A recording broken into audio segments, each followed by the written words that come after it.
അത്രമാത്രം രാജ്യത്തിന്റെ ചരിത്രവുമായിട്ട് ബന്ധപ്പെട്ടതാണ് മുസ്ലിം ചരിത്രം.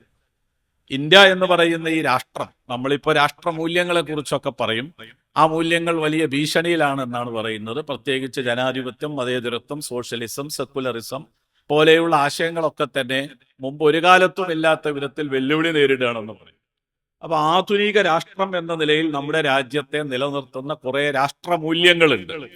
ആ മൂല്യങ്ങൾ രൂപപ്പെട്ടു വന്നത് തന്നെ ഇന്ത്യയിലെ മുസ്ലിം ഭരണകർത്താക്കളുടെ കാലത്താണെന്ന് ചരിത്രം പരിശോധിച്ചാൽ നമുക്ക് ബോധ്യമാകും. പ്രത്യേകിച്ച് രാഷ്ട്രം എന്ന് പറയുന്ന ഒരു ദേശരാഷ്ട്ര അതിരുകൾ നിശ്ചയിച്ചിട്ടുള്ള ഒരു സങ്കല്പത്തിലേക്ക് നമ്മുടെ രാജ്യം പരിണമിച്ചു വന്നത് തന്നെ മുഗള ഭരണകാലത്താണ് എന്ന് പറയുന്നത് അതിശയോക്തിപരമല്ല. നമ്മുടെ രാജ്യത്ത് ഒരുപാട് അധിനിവേശക്കാരുണ്ടായിട്ടുണ്ട്. പല താല്പര്യങ്ങൾ വെച്ച് കടന്നു വന്ന ഒരുപാട് അധിനിവേശ ശക്തികളുടെ ഒരു വിഹാരഭൂമിയായിരുന്നു ഇന്ത്യ. കുടിയേറ്റങ്ങളുടെയും പലായനങ്ങളുടെയും ഒക്കെ ചരിത്രം ചേർന്ന് കിടക്കുന്ന രാജ്യമാണ് ഇന്ത്യ.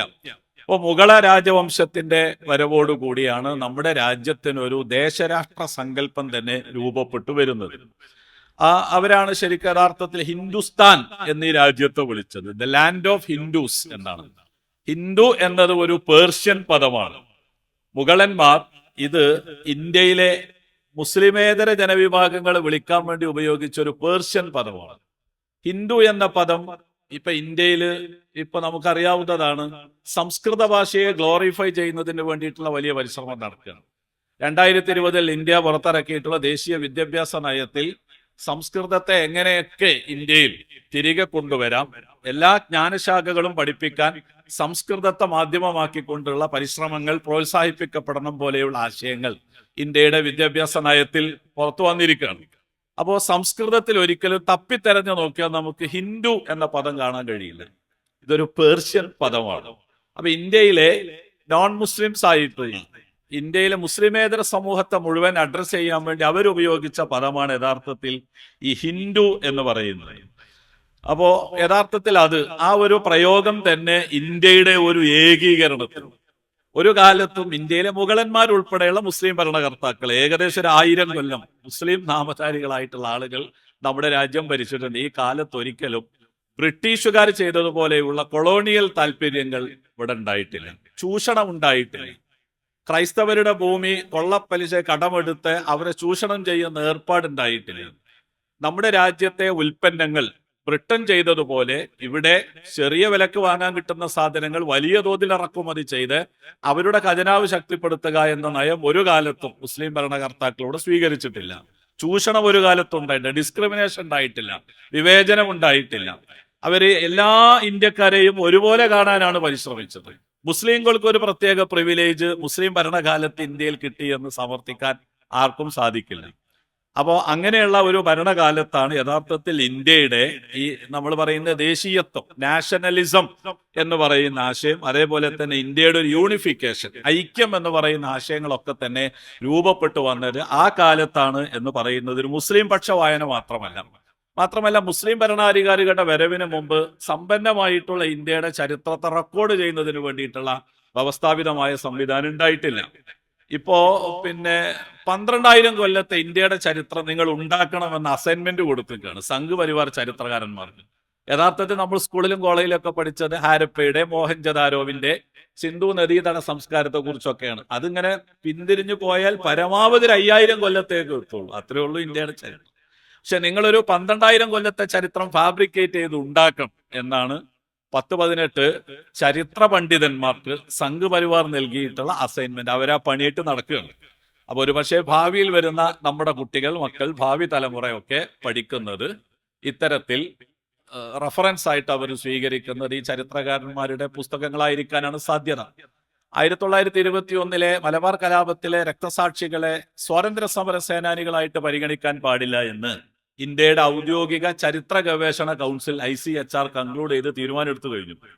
അവര് ഇന്ത്യയുടെ 1857 ഒന്നാം സ്വാതന്ത്ര്യ സമരം തൊട്ട് 47 വരെ സ്വാതന്ത്ര്യ ലബ്ധി വരെയുള്ള 90 വർഷക്കാലത്തെ ബ്രിട്ടീഷ് വിരുദ്ധ സമരങ്ങളിൽ പൊരുതി മരിച്ചവരെയാണ് സ്വാതന്ത്ര്യ സമര സേനാനികളായിട്ട് ഗണിക്കപ്പെടുന്നത്. എന്നാൽ 21 കലാപത്തിൽ മരണപ്പെട്ട മലബാറിലെ മാപ്പിളമാർ ഉൾപ്പെടെയുള്ള ആളുകൾ സ്വാതന്ത്ര്യ സമര സേനാനികളല്ല എന്ന് തീർപ്പ് കൽപ്പിക്കുകയും ICHR പുറത്തിറക്കാൻ ഉദ്ദേശിച്ചിട്ടുള്ള രക്തസാക്ഷികളുടെ നാമഘോഷമുണ്ട്, ഡിക്ഷണറി ഓഫ് മാർട്ടിയേഴ്സ്. അതില് ഇവരുടെ പേര് ബോധപൂർവം ഒഴിവാക്കുകയും ചെയ്താണ് 5ാമത്തെ വാള്യം പുറത്തിറങ്ങിയിട്ടുള്ളത്. 5ാമത്തെ വാള്യത്തിലായിരുന്നു ആന്ധ്രയിൽ നിന്ന് ഇങ്ങോട്ട് തെന്നിന്ത്യയിലെ സ്വാതന്ത്ര്യ സമര സേനാനികളുടെ ചെറിയ പ്രൊഫൈൽ ജീവചരിത്രക്കുറിപ്പ് ഉൾപ്പെടുത്തിയിട്ടുള്ള ഡിക്ഷണറി ഓഫ് മാർട്ടിയേഴ്സ് പ്രസിദ്ധീകരിക്കേണ്ടിയിരുന്നത്. പക്ഷെ അതിനകത്ത് നിന്ന് അവരെ ബോധപൂർവം ഒഴിവാക്കിയിരിക്കുകയാണ്. അപ്പൊ ഇവിടെ പുതിയ ഒരു സമാന്തരമായിട്ടുള്ള ഒരു ഹിസ്റ്റോറിയോഗ്രാഫി നടക്കുകയാണ്, ഒരു ചരിത്ര രചന രീതി നടക്കുകയാണ്. ഈ ചരിത്രരചനാ രീതിക്ക് ഒരുപാട് മാറ്റങ്ങൾ, പരിണാമം ചരിത്രത്തിലുടനീളം നമുക്ക് കാണാൻ കഴിയും. ഒരു കാലത്ത് ബ്രിട്ടീഷുകാരെ വാഴ്ത്തുന്ന ഒരു ചരിത്രം, കൊളോണിയൽ പക്ഷ ചരിത്രരചനക്കാണ് നമ്മുടെ രാജ്യത്ത് കൂടുതൽ സ്വീകാര്യത ഉണ്ടായത്. അതിനുമുമ്പ് മുഗള രാജഭരണകാലത്താണ് യഥാർത്ഥത്തിൽ പരിമിതമായ തോതിലെങ്കിലും വസ്തുതാപരമായിട്ട് കാര്യങ്ങൾ റെക്കോർഡ് ചെയ്യുകയും ഒരു ഹിസ്റ്റോറിയോഗ്രാഫിയുടെ തുടക്കം നിർവഹിക്കുകയും ചെയ്തിട്ടുള്ളത്.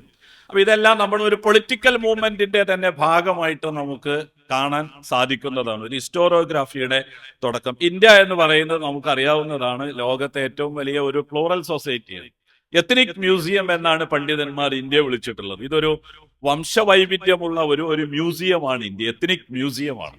എന്തുമാത്രം വൈവിധ്യമാണ് ഇന്ത്യയിലുള്ളത്! ഭക്ഷണത്തിൽ, വേഷത്തിൽ, കാലാവസ്ഥയിൽ, ഭൂപ്രകൃതിയിൽ, ഭാഷയിൽ, ആചാരത്തിൽ, അനുഷ്ഠാനത്തിൽ, എന്തിലെല്ലാം വൈവിധ്യം നിലനിൽക്കുന്ന രാജ്യമാണ്. നമ്മുടെ രാജ്യത്തെ നമുക്ക് വേറൊരു രാജ്യവുമായിട്ട് സമീകരിക്കാൻ കഴിയില്ല, അത്രമാത്രം വൈവിധ്യമാണ് നമ്മുടെ രാജ്യത്തിന്റെ പ്രത്യേകത. ഈ വൈവിധ്യത്തെ അംഗീകരിച്ചുകൊണ്ടാണ് യഥാർത്ഥത്തിൽ ബ്രിട്ടീഷുകാരുടെ 2 നൂറ്റാണ്ട് ഭരണം, ഈസ്റ്റ് ഇന്ത്യ കമ്പനിയുടെയും ബ്രിട്ടന്റെ നേരിട്ടുള്ള ഭരണവും ആരംഭിക്കുന്നതിന് മുമ്പ് ഇന്ത്യയിലെ മുസ്ലിം ഭരണാധികാരികൾ, പ്രത്യേകിച്ച് മുഗള രാജവംശകാലത്ത് നടന്നിട്ടുള്ളത്.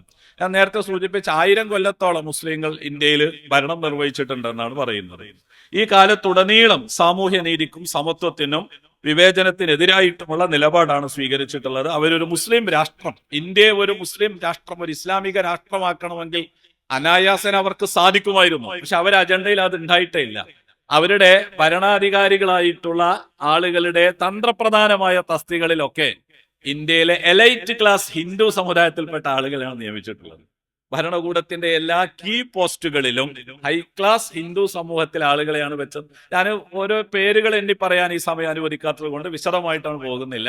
അപ്പൊ മുഗള രാജഭരണകാലത്തുടനീളം ഒരു വിവേചനവുമില്ലാതെ ഇന്ത്യക്കാർക്ക് മുഴുവൻ ഈ സ്വാതന്ത്ര്യം അനുവദിച്ചു കിട്ടിയിരുന്നു എന്നതാണ് പ്രത്യേകത. 647 കൊല്ലം മുസ്ലിം ഭരണാധികാരികളുടെ ഭരണകൂടത്തിന്റെ തലസ്ഥാനം ഡൽഹി ആയിരുന്നു. 647 കൊല്ലം. നിങ്ങൾ ആലോചിച്ച് നോക്കൂ, 81-81 സെൻസസിൽ പോലും ഡൽഹിയിലെ മുസ്ലിം പോപ്പുലേഷൻ 7.1 ആണ്. അപ്പൊ അത്രമാത്രം ചുരുങ്ങി ന്യൂനപക്ഷമായിട്ടുള്ള മുസ്ലിങ്ങൾ താമസിക്കുന്ന ഒരു സ്ഥലമാണ് ഇന്ത്യയുടെ ഭരണകൂടത്തിന്റെ ആസ്ഥാനമായിട്ട് ഈ രാജഭരണ കാലത്ത് ഉണ്ടായിരുന്നത്. അപ്പൊ അതന്നെ ഒരു നല്ല ഉദാഹരണമാണ്. മുസ്ലിം ഭരണകാലത്ത് ധാരാളം ജ്ഞാനശാഖകൾ ഇവിടെ വികസിച്ചു വന്നു. പ്രത്യേകിച്ച് ശില്പകലയിൽ, ചരിത്രരചനയിൽ, അതേപോലെ തന്നെ വിവർത്തന സാഹിത്യത്തിലൊക്കെ തന്നെ ഇന്ത്യയിൽ നടന്ന ഏറ്റവും മികച്ച സംരംഭങ്ങൾ, സാഹിതീയമായ മുന്നേറ്റം നടന്നത് മുഗള രാജഭരണ കാലത്താണ്. ഏതെങ്കിലും തരത്തിൽ ഏതെങ്കിലും ഒരു സമൂഹത്തെ പ്രകോപിപ്പിക്കുകയോ അവരുടെ ഏതെങ്കിലും തരത്തിലുള്ള അവകാശങ്ങൾ നിഷേധിക്കുകയോ ചെയ്തതായിട്ട് നമുക്ക് അതിന് ഉദാഹരണം കാണിക്കാൻ വേണ്ടി കഴിയില്ല. അത് മുഗള രാജവംശത്തിന്റെ ഒരു അവസാനം നടക്കുന്ന 1857 1-ാം സ്വാതന്ത്ര്യ സമരത്ത്. ആരാണത് 1-ാം സ്വാതന്ത്ര്യ സമരമായിട്ട് ഗണിക്കപ്പെട്ടതെന്ന് അറിയില്ല, പക്ഷെ അങ്ങനെയാണല്ലോ നമ്മുടെ പാഠപുസ്തകങ്ങളിലൊക്കെ നമ്മൾ പഠിക്കുന്നത്. ഇന്ത്യൻ മ്യൂട്ടിനി, മീററ്റിൽ നിന്ന് പൊട്ടിപ്പുറപ്പെട്ട 1-ാം സ്വാതന്ത്ര്യ സമരം അങ്ങനെ പറയും. ചിലപ്പോ മഹത്താ ഇന്ത്യൻ വിപ്ലവം എന്ന് പറയും, ചിലപ്പോൾ ശിപ്പായി ലഹള എന്ന് പറയാറുണ്ട്. അങ്ങനെ പല പേരുകളിൽ അറിയപ്പെടുന്നത്. യഥാർത്ഥത്തിൽ അത് 1-ാം സ്വാതന്ത്ര്യ സമരമല്ല. മഞ്ചേരിയിൽ നമ്മൾ ഈ യോഗം നടന്നുകൊണ്ടിരിക്കുന്ന ഈ ഹാൾ 1926 ആരംഭിച്ചതാണ്. ഈ സഭാ ഹാൾ ഒരു 100 കൊല്ലത്തെ പഴക്കമുണ്ട്. അതിനും എത്രയോ മുമ്പ് 1857 മുമ്പല്ലേ 1792 അന്നാണ് ഷഹീദ് ടിപ്പു സുൽത്താൻ മലബാറിൽ നിന്ന് പിൻവാങ്ങുന്നത്. 3-ാം ആംഗ്ലോ മൈസൂർ യുദ്ധത്തിൽ പരാജയപ്പെട്ട് മലബാർ എന്ന ഈ ഭൂപ്രദേശം ബ്രിട്ടനെ ഏൽപ്പിച്ച് മൈസൂരിലേക്ക് തിരികെ പോകുന്നത്. അപ്പൊ 792 ശേഷം ഈ പ്രദേശത്ത് ബ്രിട്ടൻ വന്നതിന് ശേഷം ആരംഭിച്ച ചെറുത്തുനിൽപ്പുകളുണ്ട്, പ്രത്യേകിച്ച് കാർഷിക കലാപങ്ങളുണ്ട്. ഒരുപാട് ആളുകളുടെ, മഞ്ചേരിയിലാണ് അത്തൻകുരിക്കരുടെ, ചമ്പൻ പോക്കരുടെ, അങ്ങനെയുള്ള ധാരാളം ആളുകളുടെ, മമ്പുറം തങ്ങന്മാരുടെ ഒക്കെ പോരാട്ടം. ഇതൊക്കെ 857 മുമ്പാണ്. 1854 ഫസൽ പൂക്കോയ തങ്ങളെ കോൺസ്റ്റാന്റിനോപ്പിളിലേക്ക് നാടുകടത്തിയത് ബ്രിട്ടൻ, തുർക്കിയിലേക്ക് നാടുകടത്തി. ഇപ്പോഴും മമ്പുറം തങ്ങന്മാരുടെ പിന്മുറക്കാൻ അവിടെയാണുള്ളത്. അപ്പോൾ അങ്ങനെ 857 മുമ്പ് എണ്ണം പറഞ്ഞ നൂറുകണക്കിന് ചെറുത്തുനിൽപ്പുകളും സമര പോരാട്ടങ്ങളും നടന്ന പ്രദേശമാണ് നമ്മുടെ ഈ പരിസര ദേശങ്ങളെല്ലാം. അതൊന്നും സ്വാതന്ത്ര്യ സമരമായിട്ട് അംഗീകരിക്കുന്നില്ല എന്നുള്ളതാണ്. ഒന്നാം സ്വാതന്ത്ര്യ സമരം 1857 എന്ന് സാങ്കേതികമായിട്ട് പറയുന്നത്. ചരിത്ര പുസ്തകം, ഈ ചരിത്ര രചനാ രീതിയുടെ ഒരു പ്രശ്നമാണ് ഞാൻ നേരത്തെ പറഞ്ഞതുപോലെ. അത് വിശദീകരിക്കാൻ എന്താണ് 1857 വിപ്ലവം ഉണ്ടാക്കിയത്? ഒന്ന്, മുഗൾ രാജവംശത്തിന്റെ വേരറ്റ് ബഹദൂർ ഷാ സഫറിനെ അവസാനമായിട്ട് പിടിച്ച് ജയിലിൽ അടച്ച് മുഗൾ രാജവംശത്തിന്റെ അന്ത്യം കുറിച്ചു. ഇത് ഇന്ത്യയിലെ മുസ്ലിങ്ങളുടെ രാഷ്ട്രീയ മുന്നേറ്റത്തിലെ ഏറ്റവും പ്രധാനപ്പെട്ട ഒരു മൈൽ സ്റ്റോൺ ആണ്.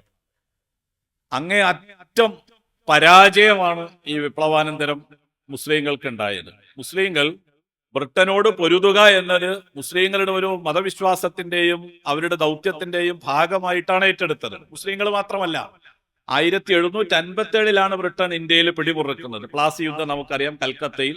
നിങ്ങൾ ആലോചിച്ച് നോക്കൂ, 1757 നിന്ന് ഒന്നാം സ്വാതന്ത്ര്യ സമരം നടക്കുന്ന 1857 100 കൊല്ലം വഴക്കുണ്ട്. ഈ 100 കൊല്ലവും ഇന്ത്യ നിയന്ത്രിച്ചത് ബ്രിട്ടീഷ് പാർലമെന്റ് അല്ല, ഈസ്റ്റ് ഇന്ത്യ കമ്പനി എന്ന് പറയുന്ന യൂറോപ്പിലെ കച്ചവടക്കാർക്കിടയിലുണ്ടായ കിടമത്സരത്തിന്റെ ഭാഗമായിട്ട് രൂപപ്പെട്ടു വന്ന ഒരു കച്ചവട കമ്പനിയാണ് ഈസ്റ്റ് ഇന്ത്യ കമ്പനിയാണ്. ഈസ്റ്റ് ഇന്ത്യ കമ്പനി എന്താ ചെയ്തത്? ഇവിടുത്തെ പരമ്പരാഗത നെയ്ത്ത് വ്യവസായത്തെ നശിപ്പിച്ചു, ഇവിടുത്തെ കുലത്തൊഴിലുകൾ നശിപ്പിച്ചു, ഇവിടുത്തെ മതവിശ്വാസികൾക്ക് വെല്ലുവിളി ഉണ്ടാക്കി, ഭാഷാ സ്വാതന്ത്ര്യത്തിന് വിലക്കേർപ്പെടുത്തി, മതപഠനത്തിന് നിയന്ത്രണങ്ങൾ ഏർപ്പെടുത്തി ഒക്കെ വന്നപ്പോ മുസ്ലിങ്ങൾക്കിടയിൽ മാത്രമല്ല എല്ലാ വിഭാഗം ജനങ്ങളും സംഘടിച്ച് അവസാനം നടന്നൊരു പൊട്ടിത്തെറിയായിട്ട് വേണം 857 കലാപത്തെ കാണാനെങ്കിലും ഈ സമരത്തിന്റെ മുൻനിരയിൽ ഉണ്ടായിരുന്നതെല്ലാം മുസ്ലിം നേതാക്കന്മാരായിരുന്നു. ഇമാം അഹമ്മദുള്ള ഷാ നേതൃത്വം നൽകിയിട്ടുള്ള അന്നത്തെ 50,000 പണമാണ് അദ്ദേഹത്തിന്റെ തലക്ക് ഇനാമായിട്ട് പ്രഖ്യാപിച്ചത് ബ്രിട്ടൻ. അപ്പോൾ മുസ്ലിങ്ങളാണ് ആ സമരത്തിന് നേതൃത്വം നൽകിയതെന്ന് വ്യാപകമായിട്ട് ബ്രിട്ടൻ പ്രചരിപ്പിക്കുകയും മുസ്ലിങ്ങളെ അടിച്ചമർത്താതെ ചിരകാലത്തേക്ക് നമുക്ക് ഇന്ത്യ സ്വന്തമാക്കാൻ കഴിയില്ലെന്നും ബ്രിട്ടീഷ് ഭരണകൂടം തീരുമാനിച്ചു. നിർദ്ദയമാണ് മുസ്ലിങ്ങളെ ഇന്ത്യയിൽ നിന്ന് തകർത്ത് തരിപ്പണമാക്കാനുള്ള പ്ലാൻ ബ്രിട്ടൻ തയ്യാറാക്കിയത്. ഡൽഹിയിൽ ഒരിടത്ത് പോലും ഒരു മുസ്ലിമിനെ കണ്ടുകൂടാ, തൂപ്പുകാരന്റെ പണി പോലും മുസ്ലിങ്ങൾ കൊടുക്കാൻ പാടില്ല തുടങ്ങി പൂർണ്ണമായിട്ടും ഭ്രഷ്ട് കൽപ്പിച്ച മുസ്ലിങ്ങളെ അങ്ങേയറ്റം തകർത്ത് കളയാനുള്ള പദ്ധതി തയ്യാറാക്കിയതായിരുന്നു ഈ വിപ്ലവാനന്തരമുള്ള സമീപനം. ഈ കാലത്ത് മുസ്ലിങ്ങളാവട്ടെ ബ്രിട്ടനോട് പൊരുതലാണ് നമ്മുടെ ഉത്തരവാദിത്വം എന്ന് മനസ്സിലാക്കി അതിനുവേണ്ടി ഫത്വ ഇറക്കി. അലിഗർ മുസ്ലിം യൂണിവേഴ്സിറ്റിയുടെ അലമാരകളിൽ ഇപ്പോഴും നമ്മൾ എത്രയോ നൂറുകണക്കിന് ഫത്വകളുടെ രേഖകൾ സൂക്ഷിച്ചു വെച്ചു.